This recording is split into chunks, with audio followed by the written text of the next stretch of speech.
Hello, Pirate Dave here. It's time for another new comic book day. It's June 10th, 2026. Let's get right into it with some comic books. And up first, it's Captain Marvel Dark Past #3. This is a variant cover by Tran Nguyen. She's been doing a line of covers over the last couple of years for both Marvel and DC. I absolutely love her work. You can get a closer look up there, and pretty much all of her covers will have this same sort of shading, coloring. She likes to have some element of the character just whipping in the wind like this. Oh man, I'm such a fan of those illustrations. Captain Marvel Dark Past itself is being written by Paul Jenkins with art by Lucas Wernick and Eater Messias. Paul Jenkins is actually doing an AMA on the League of Comic Geeks. Very cool of him. So hit that up if you're interested in seeing his perspective on what's going on. And as you can see, the art is solid inside. I don't have any complaints about what's been happening in Captain Marvel Dark Past. They've been illustrating Carol very well, and Jessica, Spider-Woman, is making a debut in this series with this issue. And the A cover illustrated that a little bit better. She was actually in the sights, in the crosshairs of the main villain of this series, which I believe is called Desecrator. It's a new character for this mini, so we'll see what's going on with Desecrator as time goes on. Up next is G.I. Joe, A Real American Hero, number 329. This is the series by Larry Hama. I always delineate that because we have the ongoing G.I. Joe from Skybound in the Energon universe as well. The artist has been switching up with this series, of course. I'm personally a big fan of Chris Mooneyham's work. Paul Pelletier has put in solid work as well. You know, it's not as stylized as Mooneyham's aesthetic, but it certainly does the job. And he illustrates all of these characters with just as much consideration. I couldn't tell you which issues he's been doing on A Real American Hero. I just know that he and Mooneyham have been swapping it up on occasion. And of course, you see Don Moreno there in the background. We just had a story arc with a lot of the ladies, with CoverGirl and Don Moreno, and looks like we have, Dr. Mindbender has some sort of chrome thing that Revanche has done to his body. They've cyborged him out, so I guess that's where we're going with the story in that one. Up next, Altered States Warlords. This is going to be like a new anthology series, I believe, by Dynamite, featuring their their main IPs: Vampirella, Red Sonja, Warlord of Mars. What do we call this series? Princess of Mars IP, and I'm not sure if that's Tarzan. I know there's another Tarzan book coming out, but I'm not sure who that is, to be honest. And these are written by I don't think this is an anthology series. I think this is a team up. It's my bad. I think this is a team up series where all of these characters are colliding within the same world. And you see we're already in Hyrcania with Red Sonja.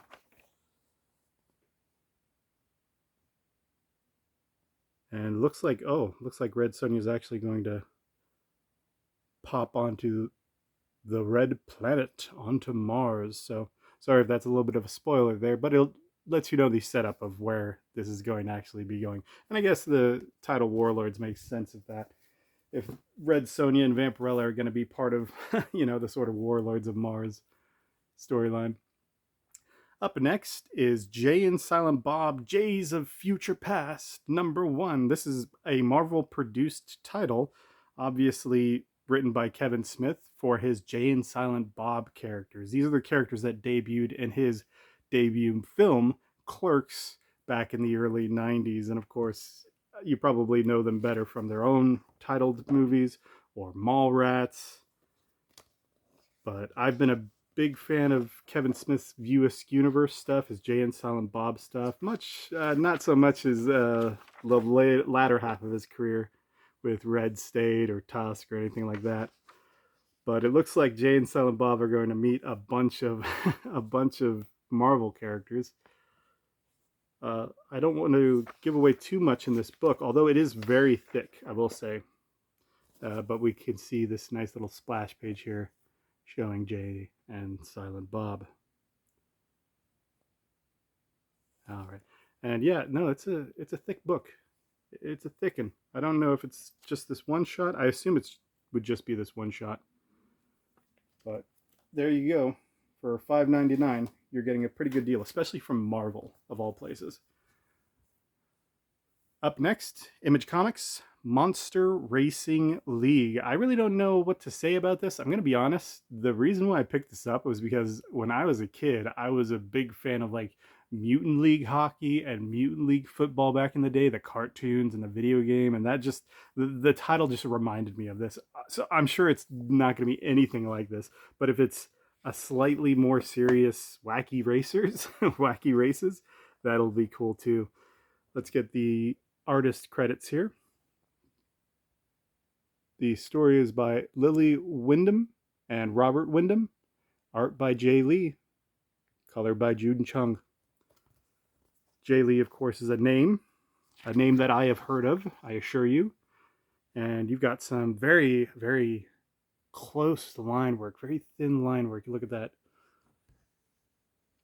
Playing with almost space running into space. It's very interesting. I like it. Of course, these characters are beautifully illustrated too. That's always a big plus for me. I'm a big aesthetic guy, as you're going to see in some of my some of my upcoming ones here.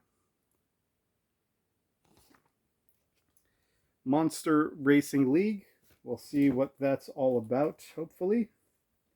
And as I was speaking of aesthetics, this is, I'm going to call this my simp cover. This is Red Sonja She-Devil with the Sword #2. This is the cosplay cover. As you probably know, Dynamite does cosplay edition covers for pretty much all their characters, or all three of their main female lineups, Deja Thoris, Vampirella, and Red Sonja. This particular cosplayer is Dare Taylor. She's a TikToker. I've been following her for a while. She does music. She does cosplays. I mean, Red Sonja's, she's probably lesser known for ever doing a Red Sonja cosplay. In fact, I didn't even know that she was doing it until I saw it advertised for the Red Sonja #2. And of course, in Red Sonja, we have, again, with Red Sonja comics, you don't have to go back and read anything if you don't want to. This one is written by Rory McConville, artist Pablo Debonis, colorist Salvatore Ayala Neto. You don't have to go back and read these comics, much like Conan. All of the Red Sonja series, for the most part, will take place in separate storylines with separate developments from each other. It's just sort of drops you in Red Sonja's adventures. So if you do read like a Red Sonja #1 and a character gets introduced that you're not familiar with, and it thinks, oh, look at that, oh, and it seems like Red Sonja is very familiar with them. It's not because you lost anything. It's not because you need to go back and read something necessarily. It's because it's much like a Dungeons and Dragons adventure. Really what like the original Conan stories were written for, right? Is that it's just the ongoing adventures of Red Sonja. So keep that in mind. It's a very easy series. It's a very easy character to get into because you can pick up really any series. This was actually a last-minute pickup. There was a discussion going on League of Comic Geeks regarding this particular blind bag. Apparently, some people were not happy that there's a Mask Origins cover in these blind bags. If they want that cover, they want to be able to pick up that cover. So because we were talking about it, and because I was at the comic shop, and because this blind bag is only $5.99, and because I remember Mask from when I was a kid, vaguely, I wasn't a big fan. I'll give it a shot, see what I get on the blind bag. We can always have some fun. I personally don't mind blind bags. If you know me, you've seen that I've bought them before. I have more coming. I think I ordered a Red Sonja Kickstarter, like $100 blind bag. I don't even know when that's supposed to come out. And I actually have another blind thing coming up, not a blind bag, but a blind oriented thing. But let's go ahead and discover at the same time what mask cover we get. And these these bags are always tricky because you try not to muscle them out too much. You don't want to mess up whatever cover you do get. There we go. My apologies. I should have planned that much better. And it's still giving me some trouble. I am sorry. Okay, here we go. Looks foil. Oh hey. Oh yeah, and I think that is probably the cover that was being discussed, was this Mask Origins foil cover. I don't know if that's the A cover or what's going on. I just remember that being mentioned. It's a cool looking cover.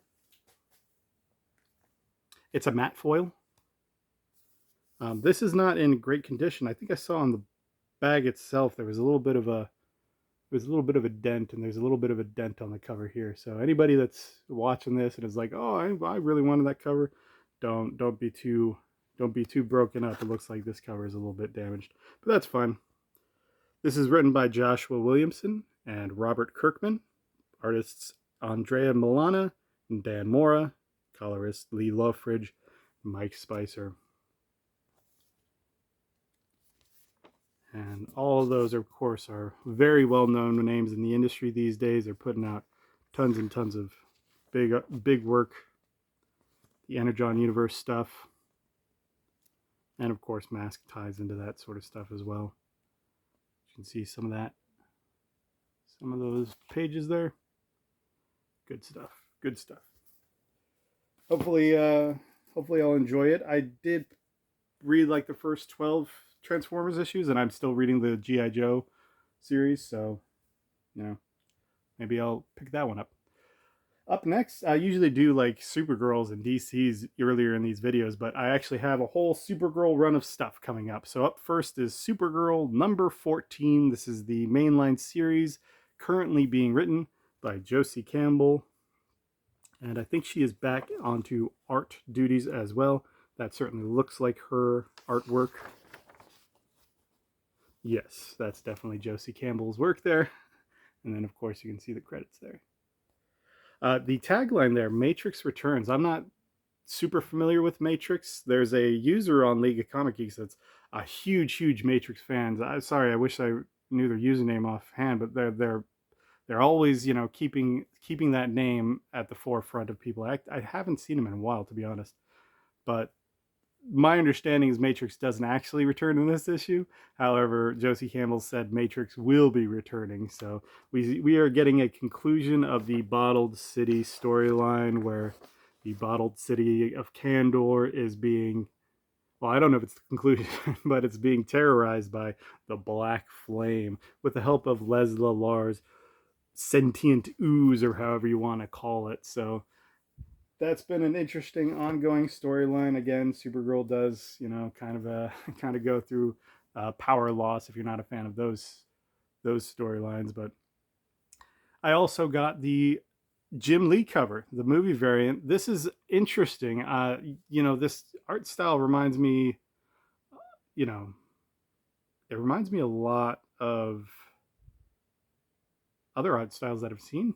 Not so much Jim Lee, I guess, but I don't know if he colored this too as well with like the watercolor, but I'm a sucker for watercolor. In fact, I have to avoid Peach Momoko covers because she does so much work. If I got into the habit of collecting her work, I would just I would run out of money. But this is actually like really very rough watercolor. I'm sure intentionally stylistic, but you can even see the water pooling and running in the background there. But of course, the main illustration of Kara is pretty immaculately covered. Very great work there. I also picked up Supergirl and the Legion of Superheroes. This was a Mark Waid book. I don't know anything about it. As you can see, it's a nice foil cover by Adam Hughes. Those are the two reasons I picked it up, because it was Supergirl and it was Adam Hughes, and he's a big fan of him. as an artist, this storyline I know nothing about. So I'm sorry. Yeah, you got a got milk out there. Maybe that's interesting to you. But you can see some of the interior work. It's great looking work, to be honest. But really got it for that cover. To be, once again, honest. So there you go. As for other Supergirl stuff I have, this is a little weird, but I wanted to share some of the ephemera I got from the Supergirl KFC meal, the ultimate meal. And yes, I do have the blind bag figure as well here, so we're going to open up that in one a bit. But I just wanted to share this because we don't really get stuff like this anymore. You know, it's usually just a sad like promotional thing, and they call it like a Supergirl meal, but there's nothing printed for it. But this actually has this printed bag, okay, and then on the actual KFC little meal box that you get, this printed Supergirl stencil street art, you know, logo. That's cool. These are the weirdest ones, man. You get these sauce packets, and they have they're named after the characters, and they actually have the images of the actors on the sauce packet. Let's see if we can't get a focus on that. There you go. Supergirl's Solar Honey Mustard, Lobo's Wild Ranch, and Ruthia's Sweet Chili Revenge. So if you were looking to collect Supergirl ephemera from KFC, just keep in mind you're gonna have to get these sauce packets as well. I think there is a fry box that you get as well, but to be honest, I got the corn because I wanted more fiber and I didn't want more fried food, so I went with the corn box. And then we also got the KFC blind box figure. I haven't opened it yet. Let's see what it gets. The only one I don't care for is probably Ruthia, so let's see if that's the one we get. Oh, yeah, that, I mean, I really would have been happy with either of the Supergirls, but I mainly wanted either Supergirl with her brown duster or Lobo, my man, the main man, Lobo. Oh man, and Jason Momoa it's one of those born to play roles, right? So it's just really great that he's gonna be portraying Lobo in the upcoming Supergirl movie. And that's not much to see around him. He just sort of looks like the Undertaker from the back, right? The main man. That's cool. I'm super happy that I got that. But lastly, that's not the only thing I got from KFC. You can probably hear me rustling it in the background. I got this this crypto bucket. As you can see, I didn't open it up yet. I didn't even know if you can hear me over the plastic crinkling. It's also shrink wrapped. I don't know if I'll bother opening the shrink wrap right now, but see this KFC chicken bucket or popcorn bucket, or really any bucket you want to make it into. It's got good boy Crypto right there on the front. And you can see he's bursting out of the top of the chicken bucket. And yeah, let's go ahead and take this shrink wrap off. Why not? Well, the why not might be because it's trickier than originally thought. Let's go ahead and throw that off screen. And you can see pop open. It's just a bucket, right? This has got some heft to it, man. Crypto, you're fucking... You're hefty. You're a hefty boy. Well, $50. So, I mean, if you're like, what? $50 for this thing. I'll be honest. I am underwhelmed for $50. This is surprisingly heavy. This top here, the bucket is not really remarkably heavy. But I mean, just as an example of that popcorn bucket I got from Disneyland, it's molded to look like a protocol droid and the eyes light up and everything. That thing was like $28. So this is almost double the price. But it is a big bucket, so I mean, you can do whatever you want with it. It's a nice piece of memorabilia, I guess, especially if you're a big crypto fan. I'll admit I'm not the biggest crypto fan, but when I went to pick up the Supergirl meal and they said, "Do you want a bucket as well?" And I even at $50, I was like, you know what, I'm here. Why not? You only live once. They said they only had 6 at that location. I don't know. I don't know if they made a whole lot of these buckets or that location only got a few of them. But that's my haul for this week. I hope that you had a good week as well. Hopefully hey man, I suggest, even if you're not into the Supergirl movie, swing by KFC and maybe spread that. It was like $15 for the ultimate meal, and that's before taxes. But maybe spend that money this time, because that's how we get more of these promotions, and with more of this cool printed ephemera, with more of these like tie-in merchandise. If that's the kind of stuff that you like, I personally like that. And when I was a kid, that stuff was everywhere, and now you can't really find it anymore. So if you want more of that, go out there and buy the Supergirl bundle. So KFC and all these other retailers will see, like, hey, these promotional items, they're worth it. They're worth doing. So I was Pirate Dave. I'll see you next time. Bye.